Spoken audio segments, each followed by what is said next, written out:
तो ब्रेक के बाद एक बार फिर आप सभी का स्वागत। ग्रेटर नोएडा के अंदर डबल मर्डर हुआ है। बुजुर्ग दंपति की हत्या से सनसनी मची है। घर में रखी मूर्तियों से सर पर हमला कर हत्या कर दी गई। टावर नंबर B2 के 9th फ्लोर पर ये वारदात को अंजाम दिया गया। 9th फ्लोर पर यह शव मिला। आपको बता दें कि सूचना पर पहुंची बिसरख पुलिस और प्रशासनिक अधिकारी पहुंचे। वेस्ट की चेरी काउंटी हाउसिंग सोसाइटी के अंदर का यह मामला है। तो वेस्ट की ये हाउसिंग सोसाइटी मामला, चेरी काउंटी सोसाइटी के अंदर इस पूरी वारदात को अंजाम दिया गया। सूचना पर पहुंची थी बिसरख पुलिस और प्रशासनिक अधिकारी।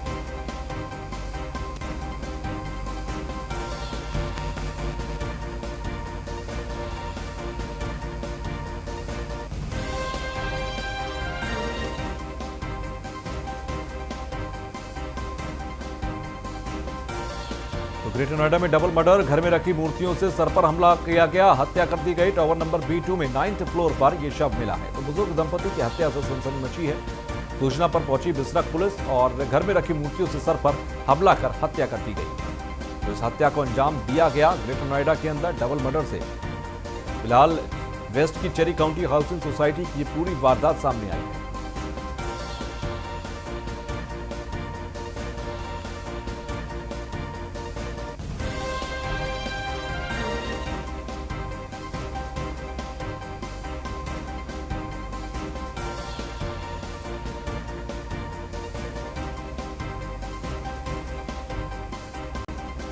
तो सूचना पर पहुंची Bisrakh police. Cherry county society के अंदर B2 टावर के 9th फ्लोर पर शव बरामद हुए हैं बुजुर्ग दंपति के। फिलहाल इस पूरे मामले की गुत्थी को सुलझाने में जुटी हुई है पुलिस।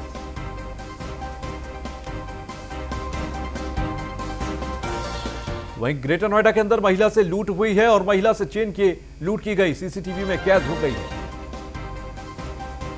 बाइक सवार बदमाशों ने वारदात को अंजाम दिया है। बीटा 2 थाना क्षेत्र के पास की घटना है। तो महिला से चेन की लूट सीसीटीवी में कैद हुई है और बाइक सवार बदमाशों ने वारदात को अंजाम दिया। तो बीटा 2 थाना क्षेत्र के पास की यह पूरी घटना है। ग्रेटर नोएडा में महिला से लूट की वारदात को अंजाम दिया गया। वो तस्वीर आप देखिए। ग्रेटर नोएडा में इस पूरी वारदात को इस तस्वीर के जरिए आप देख सकते हैं जिस तरह से इस पूरी वारदात को अंजाम दिया गया। ये पहले देखिए, एक ठेले पर, नारियल पानी के ठेले पर खड़ी थी महिला और उसके बाद वहीं पर खड़े एक शख्स ने चेन पर हाथ मारा। उसके बाद भागने लगा, लेकिन चेन गिर गई थी तो वापस उसने चेन को उठाया और फिर वो भागा। इस दौरान तमंचा तानकर डराया भी गया। तो महिला से चेन की लूट को अंजाम दिया गया। सीसीटीवी में कैद है। बीटा 2 थाना क्षेत्र के पास की पूरी घटना है।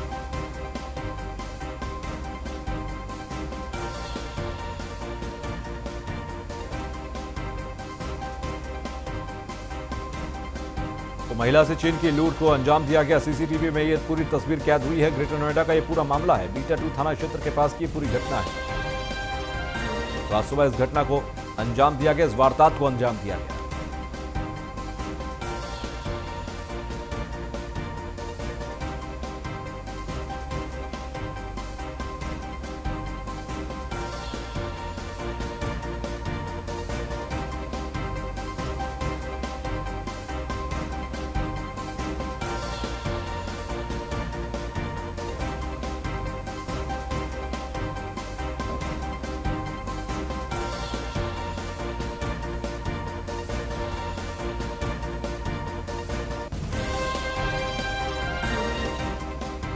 खबर अब कुशीनगर से, जहां पर न्यूज़ 1 इंडिया की खबर का एक बड़ा असर देखने को मिला। अवैध पटाखा फैक्ट्री में आग लगने का मामला है और हादसे के मामले में एसएसपी विनोद कुमार सिंह ने कार्रवाई की है।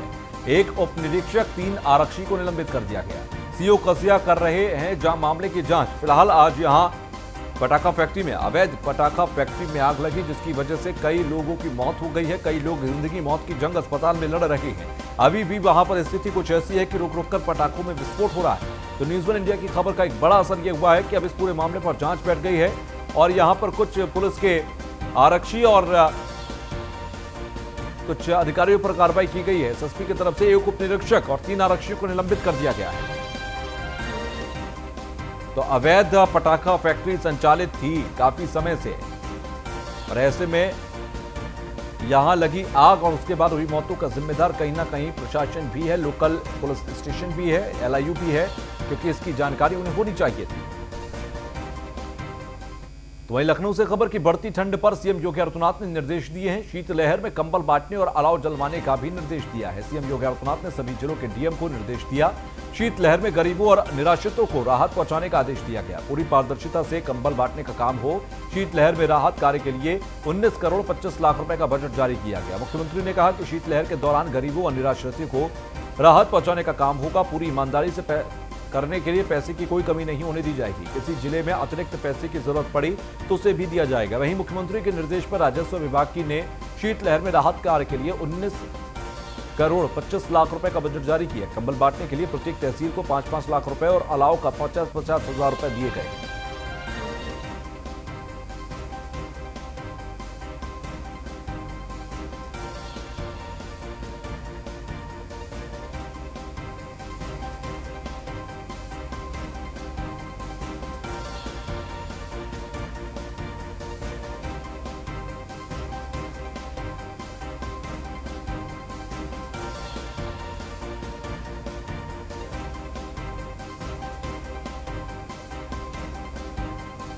हमारे विशेष संवाददाता राहुल श्रीवास्तव हमारे साथ जुड़ गए हैं। राहुल, कंबल बांटने का काम एक बार फिर से शुरू होगा और इसके लिए एक बड़ा बजट भी दिया गया। सीएम योगी आदित्यनाथ की कहीं ना कहीं इच्छा शक्ति की भी देखा जा सकता है कि प्रबल तौर पर है। किस तरीके से और कब से ये कार्यक्रम शुरू होगा? देखिए, निश्चित तौर पर जिस तरह से लगातार जाड़े का मौसम करीब आ रहा है और दूसरी तरफ कोरोना संकट काल भी है, तो ऐसे में सीएम योगी आदित्यनाथ कोई भी ऐसी चीज नहीं रखना चाहते जिससे जो गरीब लोग हैं उनको कोई दिक्कत हो, क्योंकि जाड़े में माना जा रहा है कि जो कोरोना का संक्रमण है वो और बढ़ेगा। तो इसको लेकर सीएम योगी आदित्यनाथ पहले से ही प्लान बनाने को तैयार हो गए हैं और लगातार जो कंबल, जो लोग गरीब हैं, जो सड़क किनारे रहते हैं, उनको अभी से कंबल बांटने के लिए एक रणनीति बनाने के लिए उन्होंने अधिकारियों से कह दिया है कि कोई भी गरीब है वो ना जाड़े से मरे और ना ही जो कोरोना संकट काल है, जो कोरोना संक्रमण फैल रहा है, उससे मरे। तो इसको लेकर सीएम योगी आदित्यनाथ ने अभी से रणनीति बनाने का आदेश दे दिया अधिकारियों को। सभी अधिकारियों से कहा है कि वो रणनीति बनाए और जितने भी गरीब हैं, जितने भी फुटपाथ पे लोग रहते हैं, जितने भी ठेली घुमचे वाले, सभी को चिन्हित करें और उनमें कंबल का वितरण करें, क्योंकि जाड़े का मौसम शुरू हो गया है। जी ठीक है, आप हमारे साथ बने रहिए, एक और खबर पर आपसे जानकारी लेंगे। योगी सरकार ने एक और रिकॉर्ड अपने नाम किया। रोजगार सृजन में देश के टॉप 5 राज्यों में उत्तर प्रदेश भी आ गया है। आर्थिक मोर्चे और रोजगार में बनाए एक और कीर्तिमान। प्रवासी मजदूरों की वापसी और रोजगार देने में सफल रही सरकार। रोजगार सृजन में गेम चेंजर बना ओडीओपी। तो ऐसे में योगी सरकार ने एक और रिकॉर्ड अपने नाम कर लिया है। टॉप 5 राज्यों में रोजगार सृजन के मामले में, यानी कि रोजगार पैदा करने के मामले में उत्तर प्रदेश टॉप 5 राज्यों में शामिल हुआ। राहुल श्रीवास्तव हमारे संवाददाता हमारे साथ जुड़े हुए हैं। राहुल, अब टॉप 5 में आ चुका है रोजगार सृजन के मामले में, यानी कि रोजगार की कमी उत्तर प्रदेश में नहीं है, ये कहा जा सकता है? निश्चित तौर पर, और ये विपक्ष को भी एक बड़ा और करारा जवाब है उत्तर प्रदेश की सरकार की तरफ से। जिस तरह से आपने देखा होगा कि कोरोना संकट काल में प्रवासी मजदूर उत्तर प्रदेश में अपने वापस घर आए हैं, ऐसे में उनको रोजगार देना एक बड़ी उपलब्धि थी। और आरबीआई ने जो लिस्ट जारी की है उसमें उत्तर प्रदेश 5वें स्थान पर है, जहां पर लोगों को रोजगार दिया गया। जो भी प्रवासी मजदूर उत्तर प्रदेश वापस लौटे हैं उनको रोजगार देने में उत्तर प्रदेश की सरकार सफल रही है। तो कहीं ना कहीं एक प्रयास है जो योगी आदित्यनाथ का, एक तरफ जहां वो कोरोना के खिलाफ जंग लड़ रहे थे और दूसरी तरफ जो प्रवासी मजदूर आ रहे थे उनकी आर्थिक स्थिति ना बिगड़े, उनको रोजगार उपलब्ध हो, ये तमाम चीजों का ध्यान सीएम योगी आदित्यनाथ ने रखा है। और शायद यही वजह है कि आरबीआई ने जो लिस्ट जारी की है उसमें उत्तर प्रदेश, जो कि एक बड़ा राज्य है, 23 करोड़ की आबादी है, वो 5वें स्थान पर है। तो कहीं ना कहीं एक बड़ी उपलब्धि है उत्तर प्रदेश सरकार की। ठीक है, चलिए, बहुत बहुत शुक्रिया हमसे जुड़ने के लिए।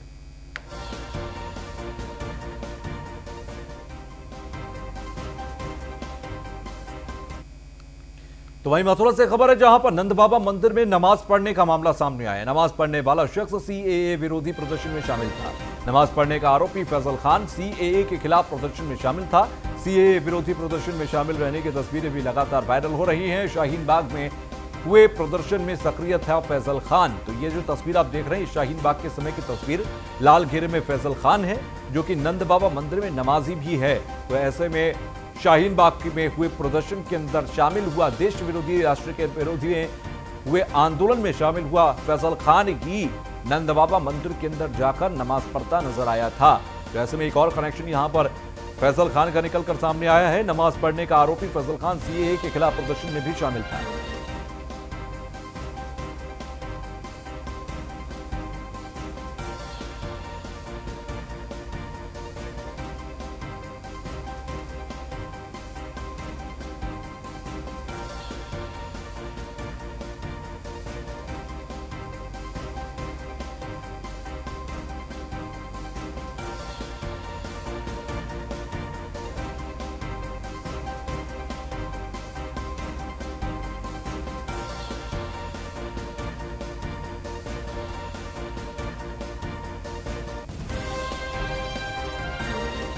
तो सीएए विरोधी प्रदर्शन में भी शामिल था फैजल खान और वही नंद बाबा मंदिर के अंदर नमाजी भी रहा। यानी कि आपको बता दें, ये मामला नंदगांव का था। नंद बाबा मंदिर के अंदर ये शख्स, ये दो तस्वीर आप देखिए। पहली तस्वीर नंद बाबा मंदिर की जहां पर नमाज पढ़ी थी, उसके बाद पूरा ये बवंडर सामने आया। उसके बाद एक और तस्वीर अब सामने आ गई है जिसमें शाहीन बाग के प्रदर्शन के दौरान ये फैजल खान उस प्रदर्शन में मौजूद था, वो तस्वीर भी दिखाई दे रही है। तो मथुरा से ये खबर है कि नंद बाबा मंदिर में नमाज पढ़ने का ये मामला सामने आया और नमाज पढ़ने वाला शख्स सीएए विरोधी प्रदर्शन में भी शामिल था, ये जानकारी मिली।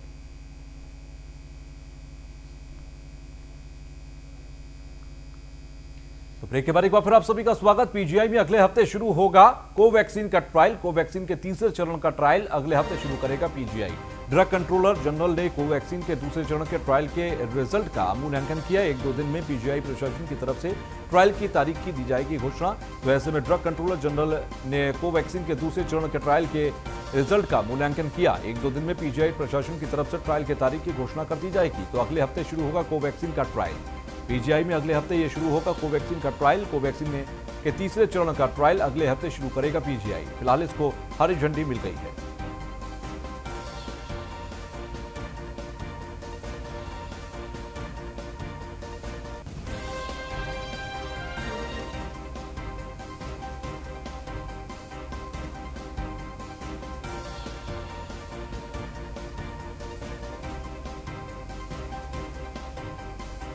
नीलेश चौहान हमारे संवाददाता हमारे साथ जुड़ गए हैं। नीलेश, अब पीजीआई की तरफ से अगले हफ्ते शुरू हो जाएगा तीसरे चरण का ट्रायल, कितना महत्वपूर्ण ये है?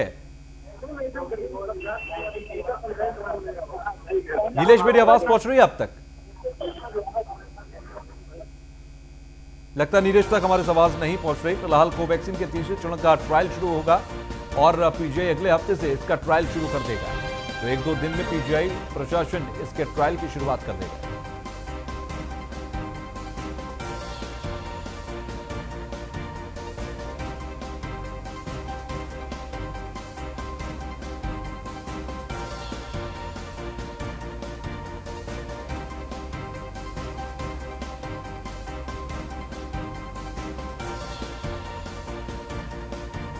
नीलेश, मेरी आवाज पहुंच रही है अब तक?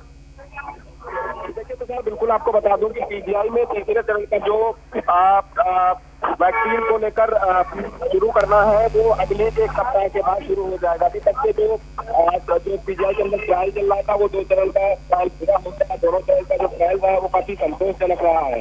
उत्तर प्रदेश सरकार के लिए बड़ी उपलब्धि कही जा सकती है। मुख्यमंत्री योगी आदित्यनाथ जिस तरीके से लगातार खुद तमाम अस्पतालों में तमाम जो सीनियर रिसर्च स्कॉलर्स है या सीनियर जो रिसर्च करते हैं तमाम इस तरीके की वैक्सीनों को लेकर उनसे मुलाकात करते हैं, उसी का नतीजा है कि पीजीआई में जो कोरोना वैक्सीन को लेकर जो रिसर्च चल रहा है वो 2 चरण का पूरा हो चुका है। तीसरे चरण पे जो शुरू किया जाएगा वो 1 हफ्ते बाद शुरू किया जाएगा। तो कहीं ना कहीं ये उत्तर प्रदेश के लिए बड़ी उपलब्धि मानी जा रही है क्योंकि 2 चरण का जो ट्रायल था वो पूरी तरीके से बेहतर साबित हुआ है। उसके अलावा तीसरे चरण का ये जो ट्रायल होगा वो पूरा हो जाएगा, उसमें भी अगर संतोषजनक नतीजे सामने आते हैं तो कहीं ना कहीं उत्तर प्रदेश समेत देश और दुनिया के लिए बड़ी खबर होगी। कुल मिला के ये कहा जा सकता है जो कोवैक्सीन का ट्रायल है वो 4 चरणों में किया जाएगा। फिलहाल 2 चरण पूरे हो चुके हैं, यानी कहा जा सकता है कि आधी दूरी कोवैक्सीन ने तय कर ली है। तीसरे चरण के बाद ये साफ हो जाएगा कि कितनी जल्दी देश और दुनिया को कोरोना की वैक्सीन मिलने वाली है। एक समय था कि उत्तर प्रदेश समेत पूरी दुनिया कोरोना संक्रमण से जूझ रही, तो उस समय भी उत्तर प्रदेश में जिस तरीके से कोरोना संक्रमण पर रोक लगाई गई, तमाम व्यवस्थाएं की गई, वो कहीं ना कहीं संतोषजनक उत्तर प्रदेश की जनता के लिए रही है। फिलहाल तीसरे चरण का जब ट्रायल शुरू होगा तो देखने वाली बात होगी कि किस तरीके के नतीजे सामने आते हैं। ठीक है, चलिए, बहुत बहुत शुक्रिया हमसे जुड़ने के लिए।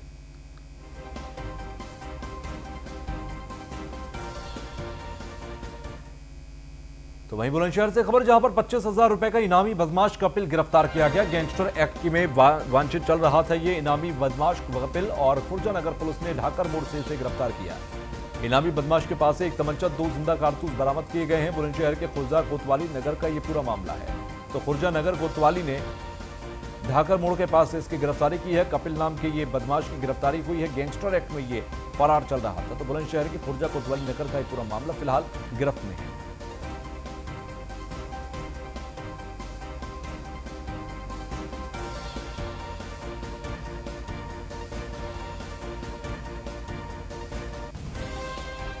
3 तारीख की रात्रि में खुर्जा नगर पुलिस जब गश्त पर थी, थाना प्रभारी के नेतृत्व में एक टीम रात्रि गश्त कर रही थी। उनको सूचना मिली कि एक वांछित अपराधी कपिल, जो काफ़ी दिनों से जिसकी पुलिस तलाश में है, वो ढाकर मोड़ पर खड़ा है। पुलिस वहां पहुंची और घेराबंदी करके उसको गिरफ्तार किया। अपराधी के पास से एक तमंचा और 2 कारतूस बरामद हुए हैं। अपराधी कपिल पुत्र सतपाल सिंह, निवासी बुद्ध विहार, इसको पुलिस ने गिरफ्तार किया है। एक पुराना अपराधी है, इसके पास ऊपर 6 और मुकदमे हैं। इसके संबंध में अभियोग पंजीकृत कर लिया गया है और आवश्यक। संवाददाता सचिन शर्मा हमारे साथ जुड़ गए हैं। सचिन, कपिल की गिरफ्तारी पुलिस के लिए कितने बड़ी कामयाबी के तौर पर है, क्योंकि गैंगस्टर के एक्ट के तहत में ये वांछित चल रहा था? जी बिल्कुल, जाहिर तौर पर मैं बता दूं आपको, खुर्जा पुलिस को ये एक बड़ी सफलता मिली है। गैंगस्टर एक्ट में वांछित चल रहा एक कपिल नाम का बदमाश है, उसको घेराबंदी करने के बाद पुलिस ने धर दबोचा। ये वांछित बदमाश कहीं भागने की फिराक में था। पुलिस के मुताबिक बताया जा रहा है कि गिरफ्तार किए गए बदमाश कपिल पर 6 से ज्यादा आपराधिक मामले दर्ज हैं और वांछित कपिल काफी लंबे समय से फरार चल रहा था। पुलिस को काफी समय से इसकी तलाश थी। खुर्जा नगर पुलिस को मंगलवार की रात को मुखबिर की सूचना मिली थी, जिसके आधार पर इसकी गिरफ्तारी खुर्जा के ढाकर मोड़ से की गई है। वहां ये कहीं भागने की फिराक में था। ठीक है, चलिए, बहुत बहुत शुक्रिया हमसे जुड़ने के लिए। तो फिलहाल कपिल, जो इनामी बदमाश बताया जा रहा है, वो फिलहाल पुलिस की गिरफ्त में है। तो बागपत से ही खबर है कि पुलिस और नीरज बवाना गैंग के बीच मुठभेड़ हुई। नीरज बवाना गैंग के 2 बदमाशों को गोली लगी है। एक बदमाश पुलिस को चकमा देकर फरार हुआ। घायल बदमाशों को पुलिस ने गिरफ्तार किया। पुलिस को 18 पेटियां अवैध शराब बरामद हुई है। बागपत कोतवाली के नैथला मोड़ के पास ही मुठभेड़ हुई। तो यहां पर 18 पेटी अवैध शराब भी बरामद हुई है। पुलिस और नीरज बवाना गैंग के बीच में मुठभेड़ हुई थी। घायल बदमाशों को पुलिस ने गिरफ्तार कर लिया है। एक अभी फरार बताया जा रहा है। तो पुलिस को अवैध शराब की 18 पेटियां भी यहां पर मिली हैं। नीरज बवाना गैंग के 2 बदमाशों को यहां गोली लगी।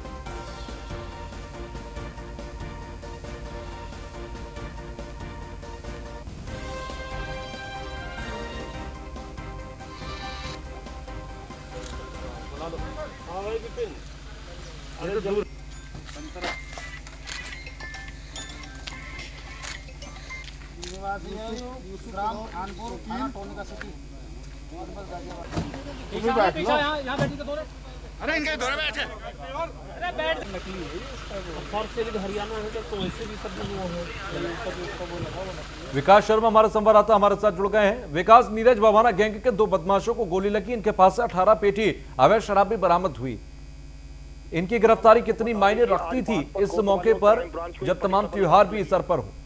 इसी सफलता के अंदर नीरज बवाना गैंग से इनकी मुठभेड़ हुई है, जिसमें 2 बदमाश हैं, यूसुफ और फिरोज, जिनको गोली लगी है। और ये बहुत बड़े बदमाश बताए गए हैं और नीरज बवाना गैंग के लिए शराब तस्कर काम करते हैं। लेकिन आज इनमें एक बदमाश फरार हो गया। आज बागपत क्राइम ब्रांच और बागपत कोतवाली की एक बड़ी सफलता रही, जिनके हाथ एक 18 पेटी शराब, देशी शराब पकड़ी गई है, जो हरियाणा मार्के की है। और इसी इनके साथ 2 तमंचे और 2 गोलियां और एक गाड़ी बरामद की है। जी ठीक है, शुक्रिया।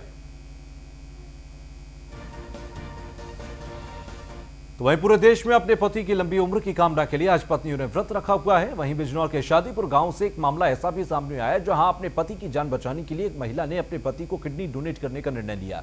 8 नवंबर को मेरठ में महिला ने अपने पति को किडनी डोनेट करेंगी। और दरअसल महिला के पति पेशे से किसान है और लंबे समय से बीमार चल रहे थे। डॉक्टर से जांच करने पर पता लगा कि उनके दोनों गुर्दे खराब हैं, यानी कि किडनी खराब है, काम करने के लायक नहीं, जिसके बाद महिला ने पति को अपनी किडनी देने का निर्णय लिया है।